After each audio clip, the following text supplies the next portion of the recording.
Coming up on This Week in Radio Tech, Mark Johnson is with us because a matter of some urgency is upon us as broadcast engineers. If we don't fix this problem now or make arrangements for it soon, the FCC may be asking us, so what'd you do with the money? It's coming up next on TWiRT. This Week in Radio Tech is brought to you by Broadcasters General Store with outstanding service, savings, and support. Online at bgs.cc. By Broadcast Bionics with the Bionic Studio, including talk show control, social media, and visual radio. Broadcast Bionics brings exceptional audience engagement to radio and TV. By Angry Audio. Audio problems disappear when you get angry at angryaudio.com. By Nautel.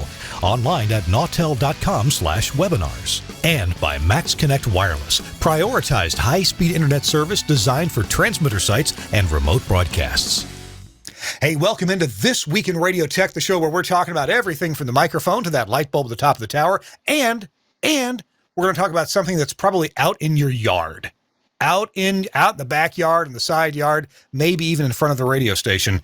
But they're everywhere. Almost every station's got one, and we're talking about it on this show. It's coming up.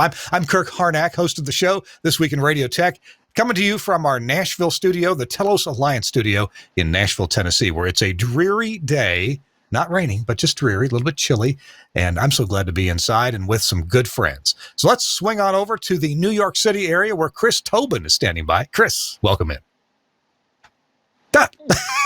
Oh, well, hello, everyone. Sorry, just having some nice jitter juice, coffee. Jitter juice. Well, of course it is. You know, when you got to do those transmitter jobs or late night studio work, that's how it goes. Or maybe the rooftop with the satellite dish, clearing out the snow at this time of year for those of us in the Northeast. I don't know if Suncast is a two-shot. I'm drinking apple juice. Yes, I usually have it neat, but that's okay.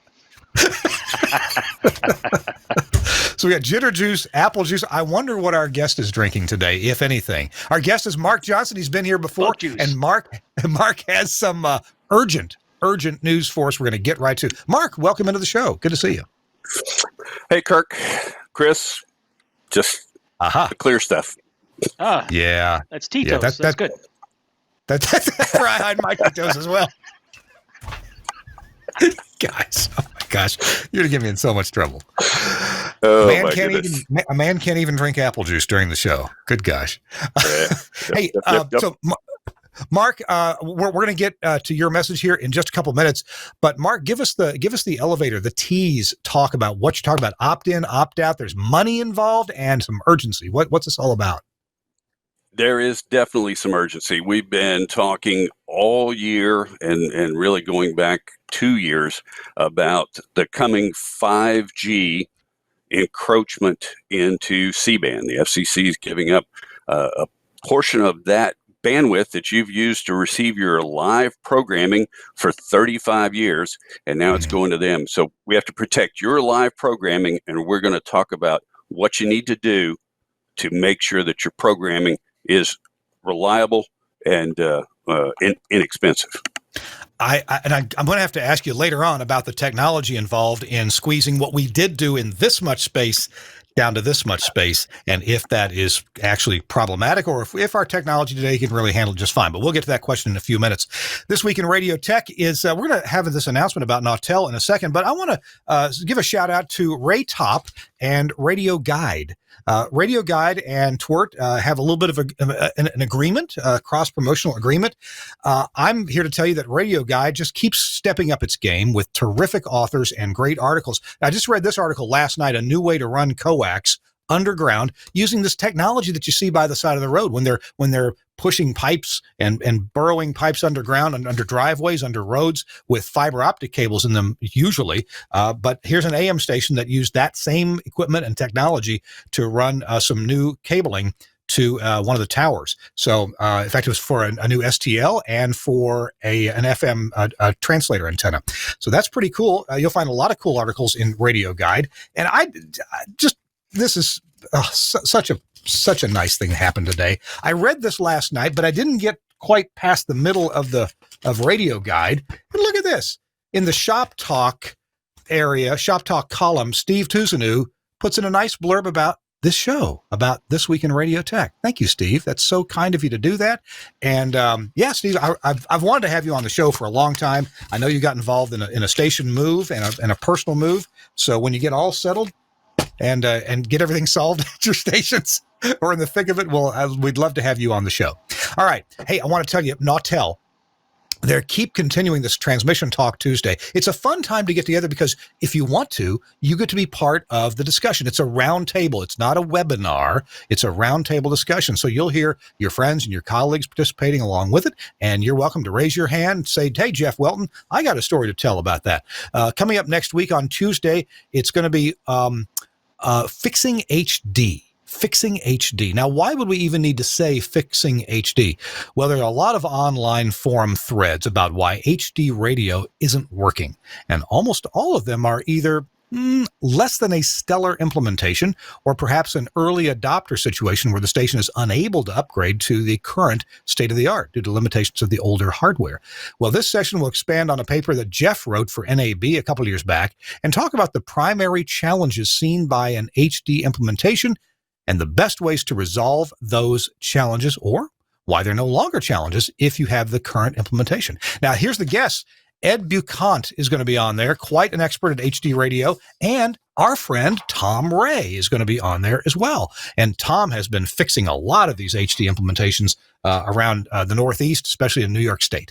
So we hope you'll tune in for Transmission Talk Tuesday. Go to nautel.com/webinars. nautel.com/webinars and sign yourself up. Easy process. Just click and enter your name and, what your zip code is, your country or something like that, and your email, and they'll send you a confirmation. And you can also just click that right on your calendar. I do that for my calendar. Just send this to Outlook calendar. I'm sorry.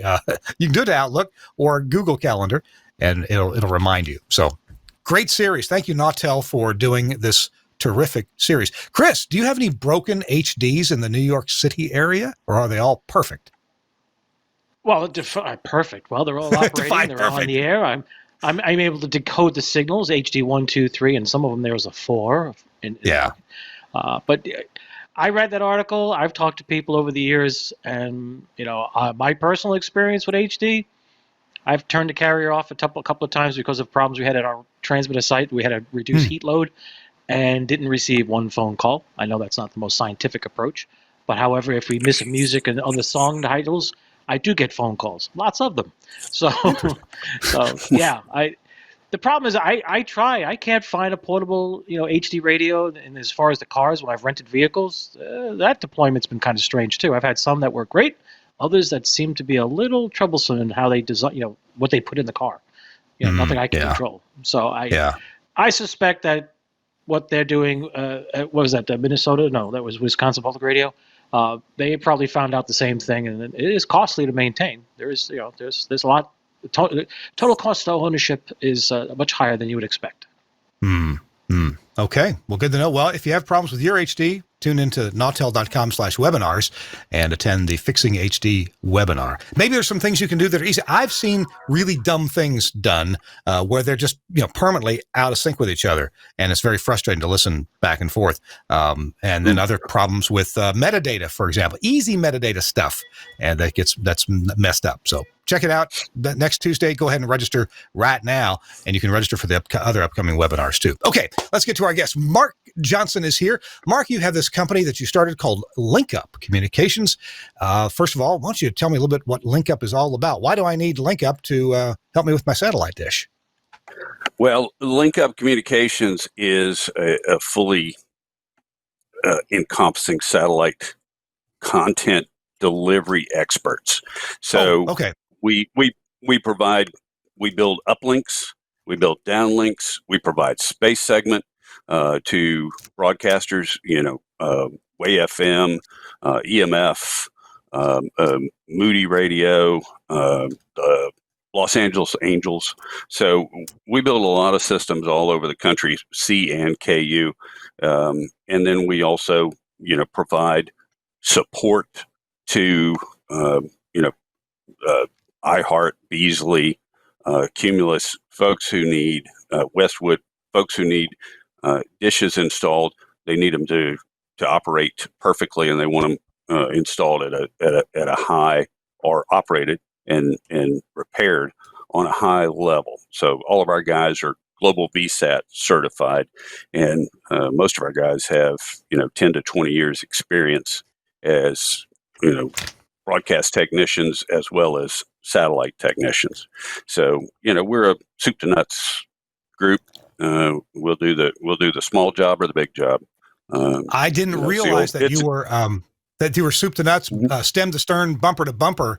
Okay, that's good to know. I thought you just took care of downlinks, but you do the whole thing, including if you need the space segment time, you've got that as well, and you can follow the process all Yep. the way through from end to end. I guarantee that. Okay. Yeah, Okay. we have space segment on 6 satellites full time, and we do video Wow. as well, mostly audio, but we do a lot of video uplinks as well. Good deal. Can you get me free HBO? That was always the question, back in the day.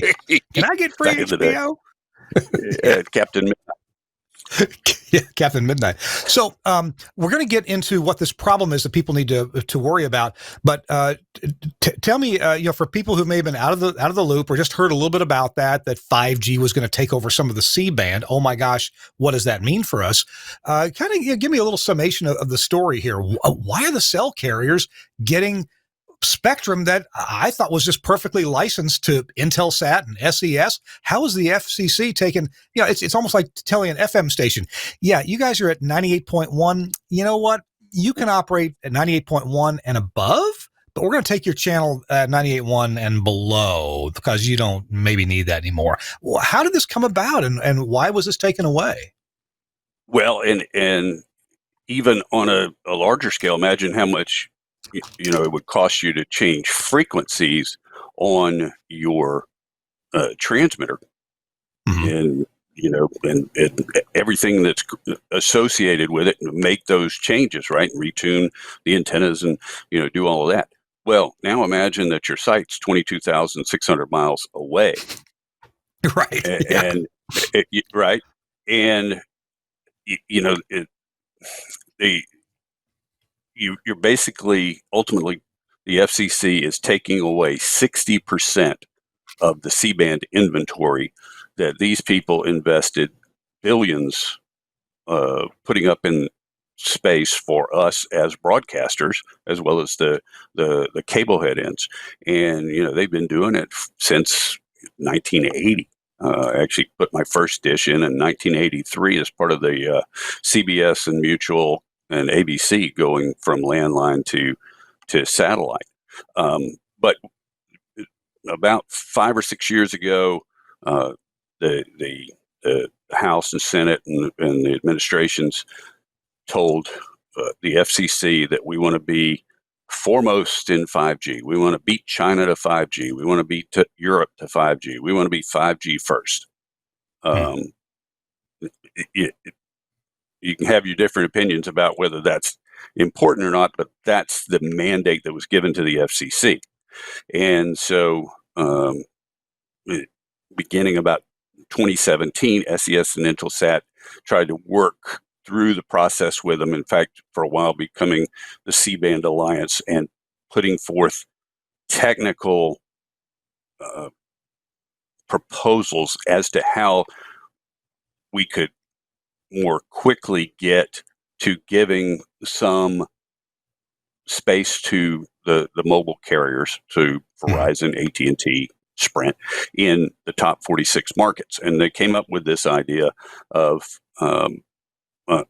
giving up 120 megs the first year, and then graduating to 300 megs by the third year, year 3. So the idea is that they're compressing everything up above 3820 this year. So if you've got a signal that's at 3740, and that's your bandwidth, and maybe you're a radio network with multiple channels and store and forward technology and everything, and it's all in that transport stream at 3720. Well, that has to move before the end of the year. Now, luckily for us in radio, SES has the majority of radio content distribution.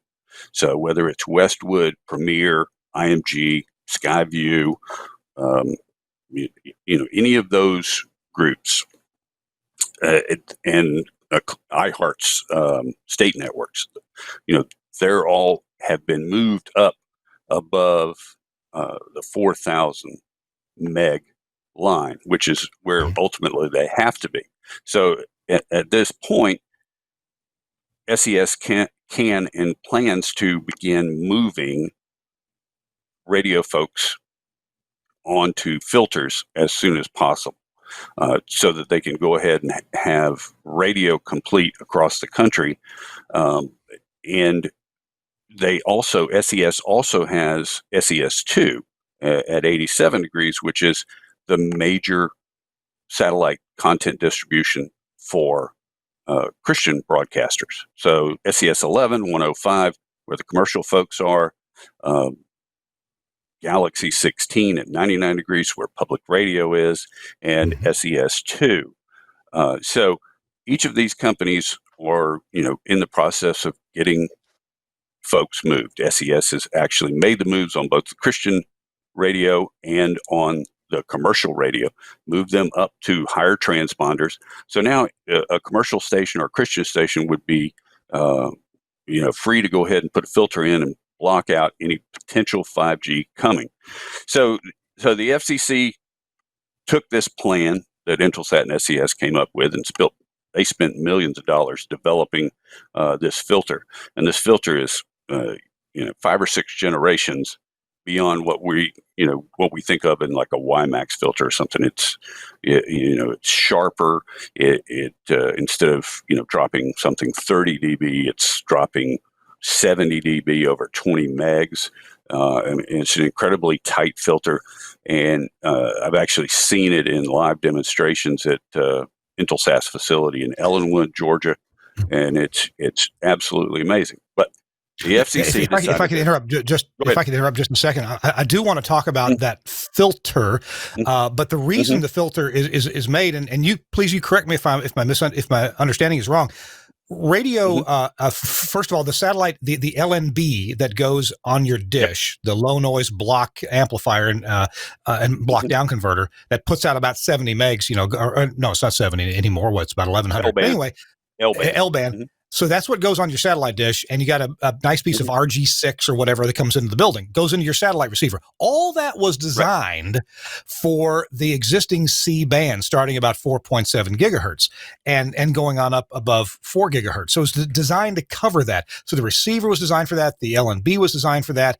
And now we are only going to be able to use a portion of that, the upper portion, starting at 4 gigs and above. And here's the rub. There will be local interference from local in your area transmitters on 5G in the space where you used to be picking up very weak satellite signals from space.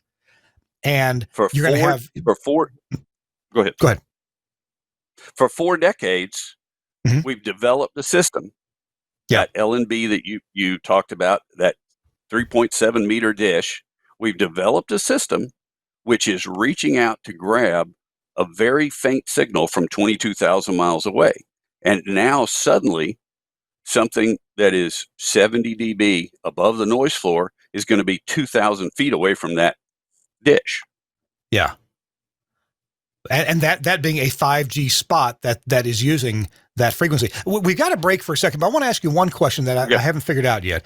Why is that bit of spectrum around 3.7 gig to 4 gig? Why is that so valuable to 5G carriers? What is it about that frequency area that they want so bad and we're willing to pay a ton for it?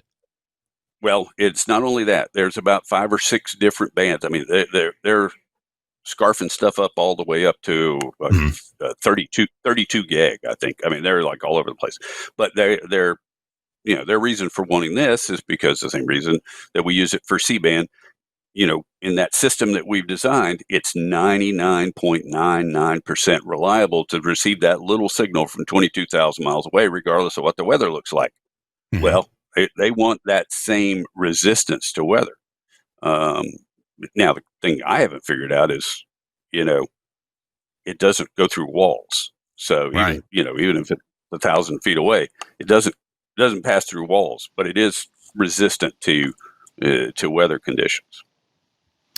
So it's great for line of sight as long as there's no wall in the way. It's useful for. It just amazes me that the cell companies want that so badly that they petitioned and lobbied the FCC for years, and in the end, the politicians and the FCC said, "Okay, we're going to take that away. You people on C-band are going to have to figure out how to be more efficient and use that." So that's the problem. The nearby 5G spots from your cell carriers that are going to use the same frequencies that you've been using for satellite, you've got to filter that out, and you've got to have you've got to filter them out to the tune of 70, holy cow, dB down from what you were experiencing.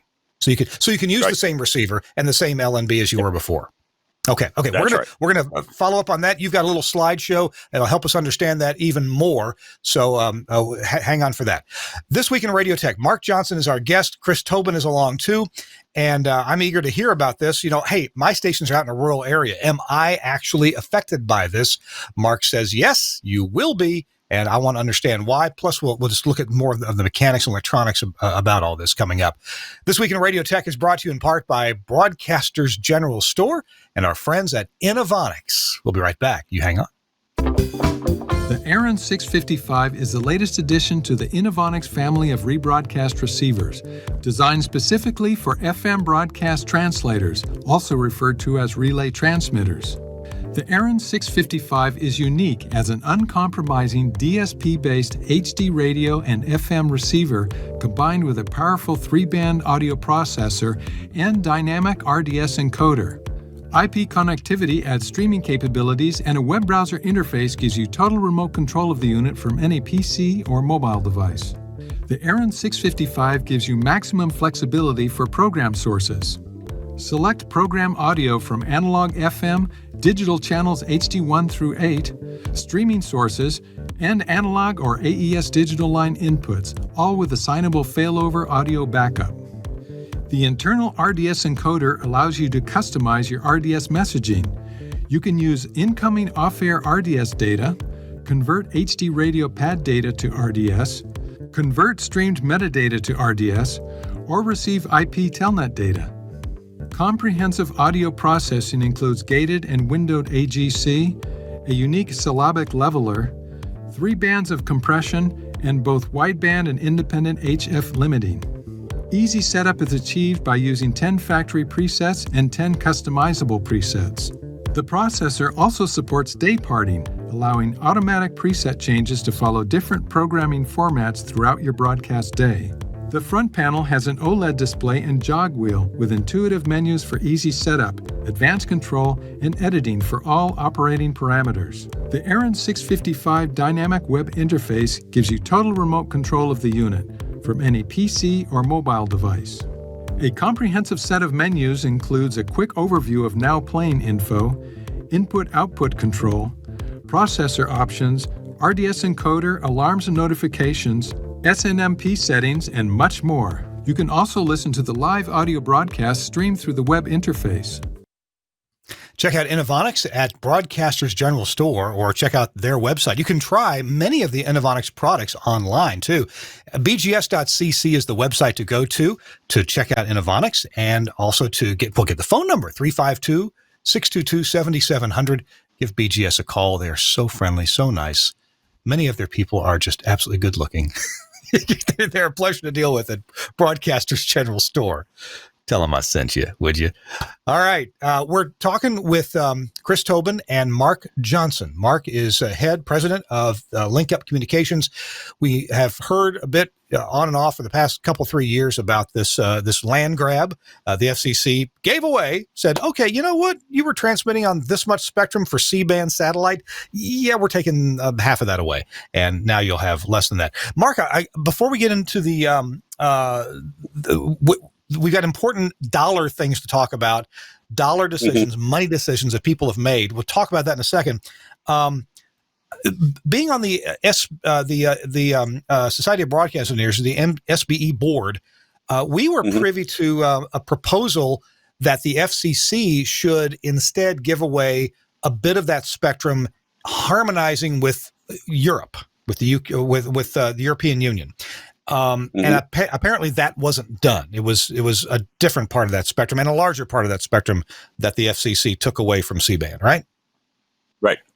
That's absolutely correct. The CBA, the C-band Alliance, which is Intelsat and SES, their idea was 200 megahertz at C-band, and then some of the space down below where the European Union's doing a lot more stuff. They're down in that 3.5 area. And although, the FCC is giving a lot of that away, or selling it, they went for 300 instead of the original 200. And, not sure, what the capacity requirements are that Verizon and AT&T and Sprint sold them on, but that's the number that they settled on, was 300 megahertz. And so Intelsat and SES both had to quickly shift and change their plans, and because it this was a question that you and I kind of talked about earlier. Okay, how do we get 500 megahertz on X number of satellites to become 200 megahertz on X number of satellites? Right. So I want to point out that 300 megahertz that they took, that right there is what is that? That's 15 times the bandwidth of the entire FM band in the U.S. because that's 20 megahertz in the U.S. Right. 20 megahertz is the entire FM band, and the FCC took away 300 megahertz, 15 times to 20 megahertz, and sold it to the cell carriers. Could be good. Cellular's important, and I know they know what they're doing for delivering maximum data to maximum number of people for a good amount of money. Okay, so back to what you were talking about. How are you fitting what did fit in 500 down to 200? Well, seeing SES and Intelsat spent months figuring out how do we move our customers into that area, and it requires a number of new satellites. I think the number is about 7, in addition to the ones that were already on the launch schedule to replace existing birds. So there are some places where SES and Intelsat did not plan to replace the satellite, and now they will replace it because going to DVB-S2, DVB-S2X, or even to Novelsat's NSX compression schemes won't buy you enough to get everybody up into that top 200. And that requires new receivers at cable head ends and TV stations. And, fortunately, the receivers that are at the radio networks are already DVB-S2 capable. So those changes only need to be made at the uplink to get some compression savings. But what will happen, and this is one of the two-step, going in the top 46 markets, giving them 120 right away, SES and Intelsat can clear out those bottom 6 or 7 transponders, and then what they'll do is, as the satellites get launched, those people that still need to go up above 4 gig, those people will get moved to a new satellite, and then they'll be higher up on the transponders. So it's a delicate dance, and this is where it comes in how important it is on the downlink side. 2 years ago, summer of 2018, everybody was in a rush to get registered because if you don't get registered, you're not covered. And then at the last minute, back in February of this year, they came out and said, "Hey, if you will just opt out of the big plan that we're going to have the satellite guys take care of your downlink, we'll give you $8,948. And that's great, but it's really not free money. There's no such thing as free money. It makes you responsible for making sure that your content delivery system still works, and they're gonna put that on you.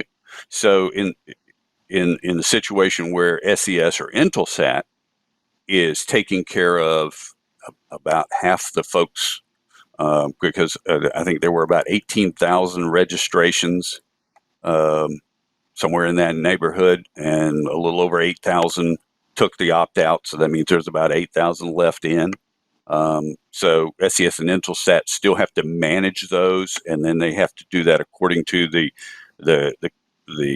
clearinghouse coordinator, and then the payment clearinghouse, and all that, runs through these companies, non-broadcast entities, I might add, that the FCC has assigned to those roles. So if you're one of the people who did not take the opt-out or the lump sum, and you are registered, you need to respond to SES and Intelsat, and they both have specific representatives handling this. In the case of SES, it's USSI. It's a group called USSI. They do a lot of large-scale satellite projects all over the world. And then Satellite Engineering Group is another large company. It's a part of WESCO, and they're handling this contact and coordination of getting filters out for Intelsat. So that those two companies, if one of those two companies calls you, it's critical. It's very critical that you respond to it, because you didn't take the opt-out, so you don't have the $8,948 to upkeep your content distribution. So now you need to let them handle it. Let them do their job. They're not coming to you for money. They're going to take care of everything. In some cases, it may be that you need a new dish, and they will take care of that. That's part of their mandate from the FCC. Wow. Tell you what, Mark, let's move through. I'm going to have questions about the money, but I'm a visual learner, so you've got some slides to show us. Let's look through those slides. Sure. Have you tell us what each one means, and then we'll come back to this topic about did you opt for the money, and what kind of a boat will you be in if you just take it to Las Vegas and spend it, or what? So tell you, if we get Suncast to start us out here. C-band transition has begun. Where are you in the process? Where? Okay, like I think my situation. My business partner decided to take the money and maybe run. What does that mean? Well, it's probably a good idea in your situation, because you know that your dishes work and they currently function. You're also in a smaller community, so you're not. Yep, you're not gonna have this happen to you in the next 12 months like everybody in the top 46 markets. Now, Chris has got to worry about this, starting this time next year. He's in market numero uno. That's right. Exactly. The auction takes place in 4 weeks, and then they got to pay up, and Chris has got 12 months to get ready. And everybody else in that market, from New Jersey to New York, Boston to DC, it's going to be getting those filters in and getting them in before, because right now the broadband companies are putting things in place so that when they get that frequency, they're just going to be able to light it up. Yeah, that's Let's true. look at this. That's true. Yeah, and boy, when they light that stuff up, it's going to interfere with your C-band reception. Let's look at slide number 2 here. Okay, so this goes back to your question. Yeah, so this is kind of what you were getting is, how did this all start? Well, basically, the FCC is leading this auction so that the mobile operators can purchase a geographic license. Let's go back to market numero uno. Verizon's going to get a geographical license, and for a certain frequency and amount of frequency within that market.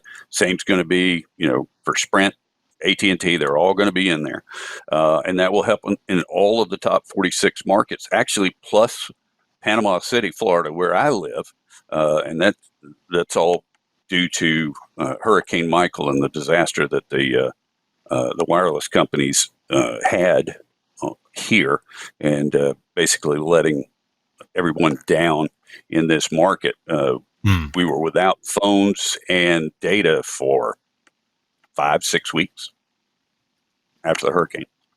Wow. But luckily, iHeartRadio was here.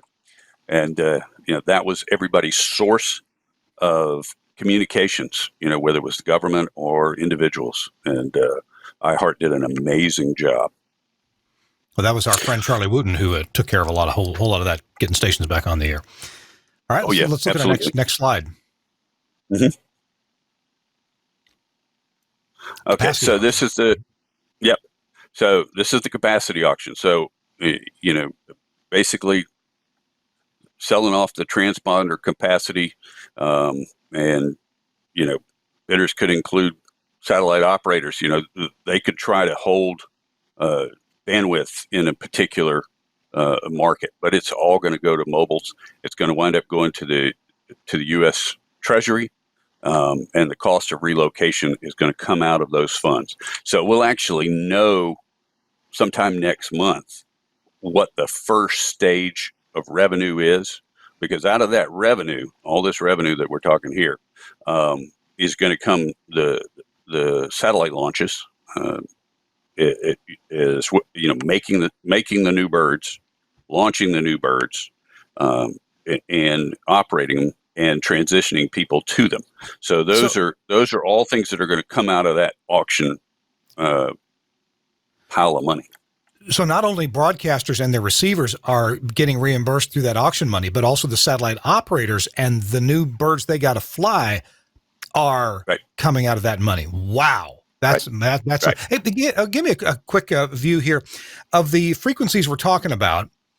How does that relate to transponder numbers? Because we often think about transponder numbers. What transponder numbers are going away in the old scheme? Well, yeah. So you think in terms of the old scheme, and it's everything from 3,700 up to 4 gigs or 4,000 megahertz, right? So you're talking about 300. Each one of those transponders is 36 megs. Okay. So somewhere around transponder. 13. A little closer to transponder 13 is kind of where that's going to, because you're talking about 60% of the capacity of 24 transponders. Okay. So, And just so I get the technology right, I realize that, broadcasters, whether you're sending audio or video, we're getting, better codecs to get good quality, even great quality through at a lower bit rate. But I take it that the new satellites, the uplinks, the satellites themselves, and the downlinks are switching to, going to have to switch to better modulation schemes. They get more bits per hertz. Am I kind of right on track about that? Yeah, but you're actually going to do that at the uplink, and you're going to do the modulator will have the coding scheme. So if you're going to go to 8 PSK or 16 PSK, you're going to go to DVB-S2, you're going to go to HEVC. There's all types of options. But basically, on board the satellite, it's really just an RF repeater. It doesn't care what the modulation scheme is, right? Right. It's taking in a frequency and a range, and it's taking that and it's down converting it because it receives it at 6 gigs, right, and then down converts it on board the satellite, reamplifies it, transmits it down at 4 gigs. Okay, let's move on to our next slide here. Next slide. Whenever that. So this is the timeline. This is this is critical because this kind of tells you where we've been, and this is how fast they're moving. And this timeline has not changed.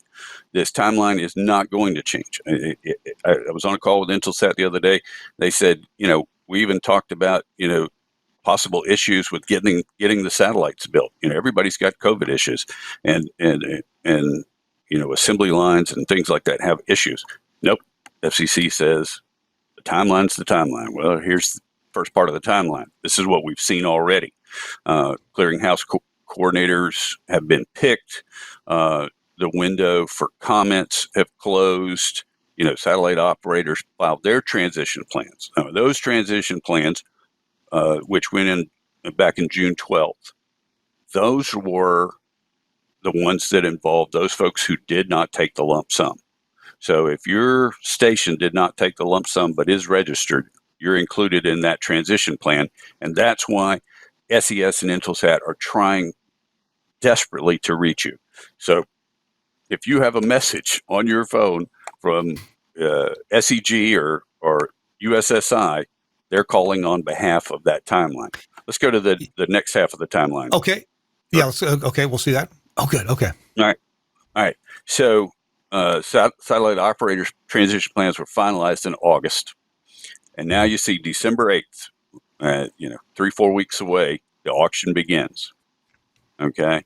And then you have actually 3 days less than a full year in those top 46 markets to get those first filters, which will be called the red filter. They're the ones that will block everything below 3820. And then by December 2023, it's national clearance. So it's not one filter install. It's one filter and then another filter later on. In the top 46 markets, it's one filter. I mean, two filters. It's the red filter and the blue filter. For everywhere else, it's one filter, especially in radio, because they've already moved everybody up above that clearance for December 2023. So they're already at that frequency where we can go ahead and put in that blue filter at any radio station in America. So that's why SES is trying to get ahead of the game. Now, Intelsat's got some radio, but it's public radio. So, that's in a sense a limited number of downlinks. There's about 1,000 of them, 1,300 of them, and exactly when they were last built because it's in the public PRSS files. What SES is dealing with is the commercial and the Christian stations. There's no continuity. There's multiple different brands, ages. I've seen stuff in Washington D.C.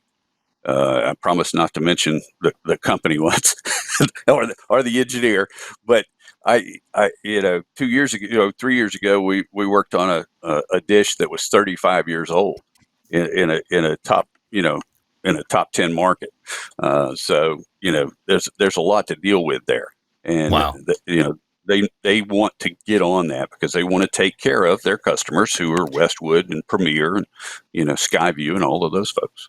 Mark, we've got to take a quick break here, and we're going to come back with more of your informational slideshow to tell people what they need to do. And you mentioned one thing that I can't get out of my head, and that is take that phone call. When somebody from one of these companies, SEG or USSI, calls you, take that phone call. They're not trying to sell you a bunch of hokum.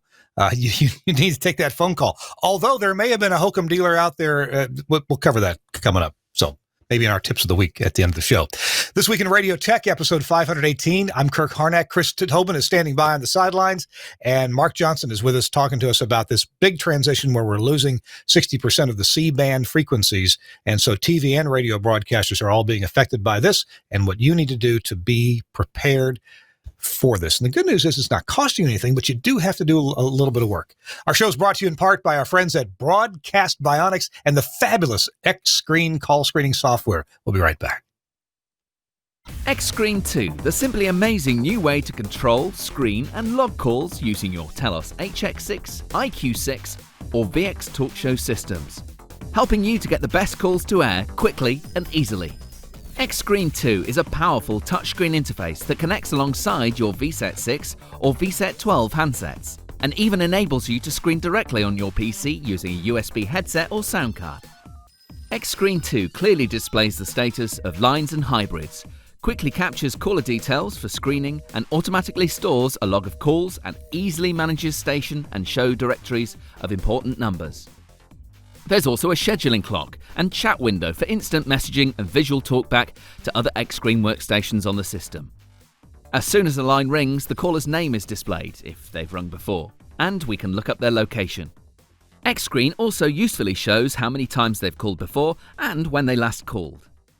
You can add alerts to identify nuisance or persistent callers before you've even answered the call. To route a call to the VSET or headset, simply click on the handset symbol, exactly as you would use the button on the VSET. Using the other icon on the line, we can hold the call or route the call to a hybrid. Selecting an alternative device will change the icon key so you'll always know the destination of the call. The tabs on the right-hand side provide more information and control the selected caller. We can add this caller to a caller directory or create a manual entry for someone we call regularly. Calling someone is as simple as just clicking dial on their entry. A free version of Xscreen is included with your HX6, IQ6 and VX TalkShow system. The full version of the software enables the caller database, directories and alerts and other cloud-based features. All Telos customers can try the full version for 3 months by downloading the free trial. More information is available by contacting Broadcast Bionics or your local dealer. And in the U.S., your local dealer is Broadcaster's General Store for Broadcast Bionics. All right, we're talking to Mark Johnson about this urgent satellite thing. Mark, would you reiterate in just a sentence or two why this is urgent right now for broadcasters like me? What do I need to make sure I'm doing? Okay, there's a couple of things that let's go to the folks who did not take the opt-out first because their timing is critical. This month,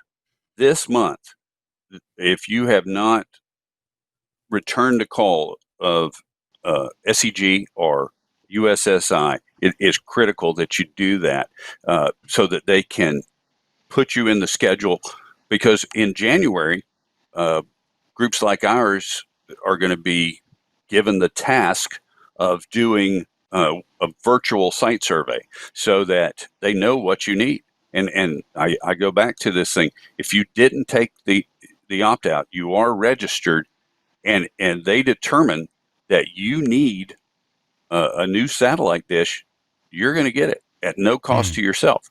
At the very least, you're going to get filter and installation and documentation. You're going to get the documentation, everything done for you by these companies. They're going to send somebody like our team, a global VSAT certified installer, who will come out, do a great job. And it won't be just installing the filter. They'll peek and pull it, improve your technology, replace your coax cable, put on new connectors, weatherproof it. They'll do the whole bit. So these folks are definitely not trying to give you sell you a pig in a poke. They're actually trying to give you, the pig already dressed and barbecued, with all the fixings. So let's look at our next slide 6, Suncast. And then, okay, relocation payment clearinghouse. That sounds like a gobbledygook. What is that? Yeah, okay. These two groups are the groups that SES and Intelsat have to go through to set up the timing of these installations of filter replacement. They got to get all this stuff approved, and they got to get it reimbursed. So it's very important that you help them do all of this, because the government put these two groups in charge of getting this done for all of us. And now the folks like your station, and the Delta group that took the lump sum, the responsibility to do all of this is on you. And the good news is, there are people out there like us who can do it. We'll be going everywhere for Intelsat and SES. And so if you took the lump sum and you want us to come put your filter in, and you want us to do the same level of test and documentation that SES and Intelsat require, we'll come out and do that. Linkup's guys will be everywhere. And I do mean they'll be everywhere, because ultimately, regardless of where you're at some point in the next, 5 years or so, these things are going to start popping up in every market. And if they put it within 1,700 feet of your dish, it's going to probably cause you an issue, even if you have the filter on, if they get that close to you. So what you got to do is you got to be well documented, because when you call up the FCC to complain about them putting it too close and them operating it out of parameters, the first thing that they're going to ask you is, what'd you do with the money we gave you? It's the old Goodfellas things. Where's the money, Karen? Speaking of markets, let's look at our next graphic, which shows what is I think these 46 markets that have 120 megahertz cleared by December 5th of next year. Just a year and a month away. Yep. The only one in that group, the one that doesn't count in that group is Honolulu, because they're doing Alaska and Hawaii differently. Okay. But the top 48 there go all the way to Albany, New York. So this is going to be the folks that are, if you took the lump sum in one of these markets, Columbus, Ohio, or Tampa. You're going to have your filter and your documentation done before this time next year, or you're going to wind up losing that content delivery that so many radio stations are using for the majority of their programming now. Whether you're taking football from Learfield or IMG, or if you're taking programming from Westwood, or you're taking talk radio from Premier, it doesn't matter what the format is. You've had 99.99% reliability with your C-band content delivery. And I'm telling you, as soon as they light it up, it will wipe you out if the filter's not installed and you're not tuned. And what's your alternative?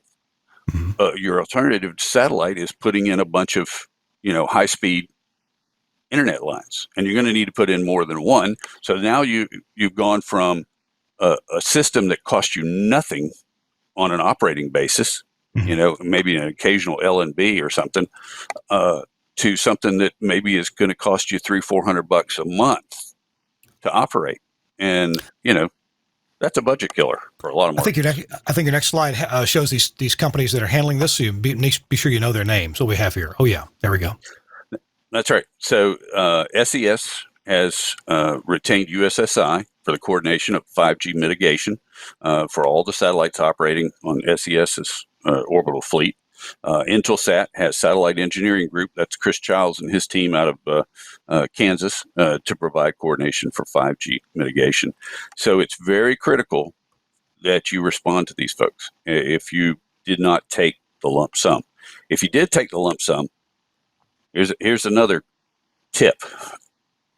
There are people coming out with 5G filters that are not part of the 5G design that SES and Intelsat spent millions of dollars to develop, and like I said, it's many generations, and that 70 dB of attenuation over 20 megs is critical. Now I've seen some being promoted that are like 60 dB.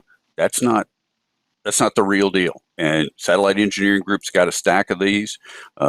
We'll keep a stack of them. And so you want to make sure that you reach out to somebody who's got the filter that is really by that SES Intelsat design.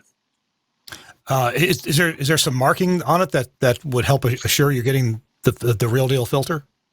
Well, as far as I know, I only know of two brands that for sure are going to be providing that design. A group called Alga, ALGA, and Microwave Filter Company. Okay. So those two, and I believe you can get either one of those through SEG. Okay.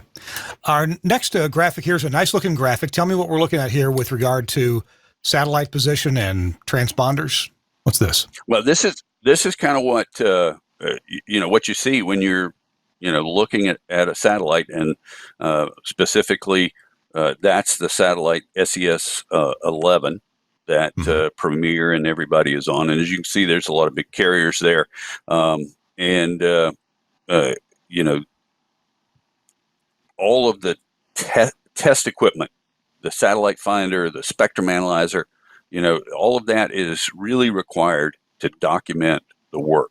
So when we come in for SES or Intelsat, or if you as a station who took the lump sum calls on us, what we're going to do is we're going to not only install the filter and document performance before and after, but we're going to align the antenna, peak it up. For video customers, they actually may have to move dishes, so we're actually going to have to move. And so, we're also going to be doing installation of new antennas for some customers. But basically, you want all of that detail, whether it's weatherproofing or new connectors or new cable. You want all of that as part of your solution, and that you want to be able to document and say, this was done, because what we all as broadcasters want to do is maintain C-band as a cost-effective, reliable content distribution system. We've relied on it since CBS and Mutual and everybody went C-band in 1983, and it can last us another 40 years. Yeah, sure, it sure can. On the one hand, we want to think internet's great for everything, but hey, we have this system in place. The OpEx costs month to month, year after year are zero or close to zero, and the the CapEx cost of getting the stuff oftentimes is provided by the satellite distributor. Oftentimes the receiver is free. You may have to pay for the LNB and the dish, but it's a great deal for broadcasters. Hey, Mark, we got one more slide. We're going to look at that after we come back from our break, because it's a great picture of you on a man lift and taking care of one of these dishes. I'm Kirk Harnack. You're watching This Week in Radio Tech, episode 518. We're talking about what you need to do to make sure you're covered in this transition where we're more than half of the C-band for satellite dish reception is going away. Our show This Week in Radio Tech is brought to you in part by my friends over at Angry Audio. And here's something that won't make you angry. It's an Angry Audio headphone amp, and look at these sexy curves. Ooh, you will not snag your pantyhose on these sexy curves when you mount this up under your console. You can put that under there. It's got two kinds of headphone jacks on it, as I say, country and western, the 1/4-inch and the 1/8-inch headphone jacks there. And on the back side, it's got a place to put in your power, your AC power right there, 16 volts AC, and it rectifies that internally. And then you can actually use this as an injector to go feed power to other units if you want to. You can daisy chain these, and this uses, of course, the Studio Hub standard for wiring left and right audio and power on one Cat 5, Cat 6 cable and the RJ45 connectors. Now, that's all analog. That's not AOIP, but it's a great wiring scheme to get that done. So this is just a beautiful, beautiful headphone amp. The other thing that you need to know about, this is great for your home studio. If you haven't got these yet, shame on you, because these make life so easy. It's the Bluetooth audio gadget from Angry Audio. You can pick these up from any broadcast equipment dealer. Don't get a substitute. Get this one right here, the Bluetooth audio gadget. And this lets you put your phone onto the audio console. It doesn't matter what kind of audio console it is, if it's a prosumer type or a fully professional broadcast type, you can get that audio right here. And you can use it as kind of like a hybrid, right? You can take phone calls, two-way audio, with your VIP caller or your caller listener, or, if you're interviewing the governor, the mayor, and these days the election official. Oh, that's right, they're not talking. So you can interview whoever you like, get them on the air, and put them on your podcast, on your radio show. Do it from your home studio. It really makes life easy. Thanks a lot, Angry Audio, at angryaudio.com. You'll find lots and lots of cool things to make your life, your studio life, a whole lot better, and all the Studio Hub Plus wiring products. Check it out right there. Hey, we're going to hear from our friends at Max Connect, and Gary Morrill is here to tell us about how good that service is. We'll be right back. I'm Gary Morrill, Midwest Regional Director of Engineering for Alpha Media. When I first spoke with Josh Bone about Max Connect, he told me they'd work great for remote transmitter sites where connectivity was a challenge. And he's absolutely right. We even have sites where we're using this as a backup to our STL using Max Connect's dual carrier option, and it works perfectly. We also have times where we need to be able to get out to a venue where it's kind of challenging because everybody and his brother is trying to stream video at the same time, like at a big sporting event. And you know what? Our data gets through every time because it's prioritized packet data. It works for us. It'll work for you. Max Connect. Check it out. I got mine right here too. So I got my paddle antennas on mine. Check it out at maxconnectwireless.com. A great way for broadcasters to get our data reliably from place to place. And you get a fixed IP address with your MaxConnect. So if you need to push audio, say, to your transmitter site, no problem. You got that fixed IP address that really helps you deal with that. All right, we're almost at the end of our show. I want to show that last slide and have Mark Johnson tell us what's going on here. You're on a man lift. Man, I usually have to crawl up into that dish, and that can't be good for the dish. So you're doing this the right way. So actually, this was an iHeart dish in Tallahassee, Randy Moore's site there, and that one is up. You need a man lift to get that one because it's about 25 feet in the air to get to that. But that's where the filter goes. That filter goes between the L and B and the feed assembly, and this is kind of what we do, soup to nuts. And, in this situation, it's very similar to what we'll be doing for 5G is going, repointing, realigning, taking, data about the performance of the antenna, the performance of the L and B, and the performance of the filter. And, our team does this all over the country. Our guys are some of the best. I'm really proud of our team. And, you had one of our guys on a few months ago, Doug Watson. Doug. And we're fortunate to get Doug on our team. And, our team is full of folks who've done this for quite some time. Bruce Chestnut used to be with ISP before it became IMG. And Robert Morrison, our lead installer, does a lot of stuff for SiriusXM in his spare time. So when he's not working for us. So Mark, if we're about out of time, if you could leave us with one sentence of what one big takeaway do we have to take away from our conversation here? It's time to act. The action may be to return that phone call to SES or Intelsat, or to call somebody like us and get on the schedule. But whatever it is, make the call, make the action, get in line, and get your station taken care of and protected. Don't call after the content is gone. Yeah, you'll have dead air for days at that point. Yep. Take care of it now. Chris Tobin, I have learned so much, and you, sir, are in market number one. May or may not be the first market, but you can bet they're lighting up a lot of 3.7 gig on 5G in your neighborhood. Well, let me put it this way. I work with an RF engineering firm as a freelancer, and I have been involved in several projects recently that are 5G related at frequencies way above 3 gig, up around 28, 32, and a few others. And it's fascinating, the conversations to what they're trying to do and how they'll accomplish it over several miles of point to point at frequencies that I'm pretty sure the laws of physics don't allow. So I'm looking forward to how this 5G 3.7 to 4 gig, filtering and everything else going on, because my dish sits against a wall on a parapet on a building about 12 stories high. And yes, I can see the skyline and many other things. So I'm guessing I'll be in the crosshairs of several paths. So it's going to be fun to see how that rolls out. Wow. Well, I wish you luck. I know Nashville is in the top, 50 markets, top 46. I think Nashville's typically about market 43 or 44. So I'll talk to my friends here in Nashville, see how. Chris, you kind of keep your ear to the ground, if you would, Chris, and see what kind of. I doubt you'll have any disasters there because people will probably take care of what they got to take care of. Nashville, I'm 90% confident, but not 100%. And stations that are out in the hinterland, like where my stations are, I got a feeling that there will be a few disaster stories down the road. Oh, I'm sure it's going to be interesting. I don't think a lot of folks understand the gravity of what's going on, because I've talked to several people and they're under the impressions it's a simple little, it's a filter thing, that's all we have to worry about. I'm like, no, it's a little more than that. It's an emitter that's 70 times stronger than what you normally get within a couple of thousand feet of your dish. It's a big difference there.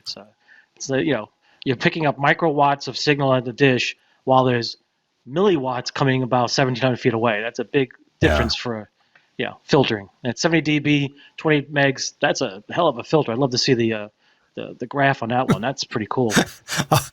All I can think of is, can you hear me now? Shut up! Yes! You're interfering with everything else. All right, we got to go. Mark, thank you so much for being with us. Your website, people want to go and get information on you. Where do they go? www.linkupcommunications.com. All right, we will put a link to your site in our show notes for today, and hope that people do all the right things and don't get knocked off the air. We do have to go. Mark, thanks again. Appreciate you. Chris, thank you so much for being with us and lending your insights as well. Well, I got to go. Let's see. Next week, we're going to be broadcasting live from the WSB AM transmitter site in Atlanta, Georgia. It's a huge tower, 50,000 watts.